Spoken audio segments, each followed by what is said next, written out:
எவ்வளவு பேருக்கு இடஒதுக்கீடு இஸ்லாமிய சமுதாய மக்களுக்கு வழங்கப்பட்டது? அந்த விவரத்தை கொடுக்குறது என்ன கஷ்டம்? நீங்கள் தானே தேர்தல் வாக்குறுதியில் சொன்னாங்க, ஒரு திறந்த மனதோடு, ஒரு க்ளோஸ்டாக இல்லாமல், ஒரு ஒரு டிரான்ஸ்பரண்ட் என்ற முறையிலே, ஒரு திறந்த வெளி அந்த ஒரு அடிப்படையிலே அந்த தகவலை நாங்கள் அளிப்போம் என்று சொன்ன அந்த வாக்குறுதி அதுவும் காற்றோடு போய்விட்டது. எனவே நம்முடைய சகோதரி சொன்னது போல ஏற்கனவே அரசு ஒரு எச்சரிக்கை கொடுத்துட்டாங்க. உங்களுக்கு எதிர்கட்சியாக இருக்கும்போது தான் நாங்கள்லாம் கண்ணுக்கு தெரியும்னா டெஃபினட்டாக உங்களை எதிர்கட்சியாகவே நாங்கள் ஆக்கிடுவோம் சொல்லிட்டாங்க. அந்த கருத்தின் அடிப்படையில் தான் நம்முடைய சகோதரி இன்னைக்கு சொன்னாங்க.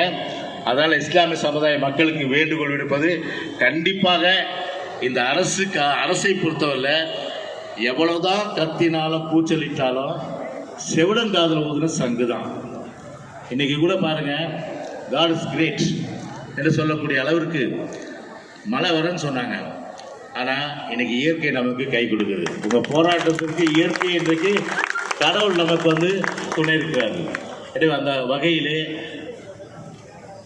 இன்றைக்கு வானிலை ஆராய்ச்சி வானிலை மையம் இன்றைக்கு மழை வேண்டும் சொன்னாலும் கூட இன்றைக்கு அதையெல்லாம் தாண்டி இயற்கை நமக்கு கை கொடுத்திருக்கிற சூழ்நிலை நிச்சயம் உங்களுடைய போராட்டம் வெல்வதற்கும் அனைத்து இந்திய அண்ணா திராவிட முன்னேற்ற கழகம் என்றைக்கும் உங்களுக்கு உறுதுணையாக இருக்கும் என்று சொல்லி, நாரத் தக்பீர், நாரத் தக்பீர், நாரத் தக்பீர், God is great.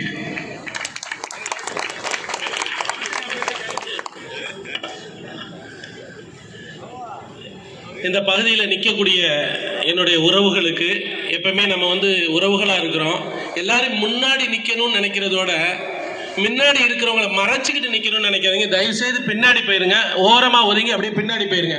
கொஞ்சம் ஒத்துழைப்பு கொடுங்க.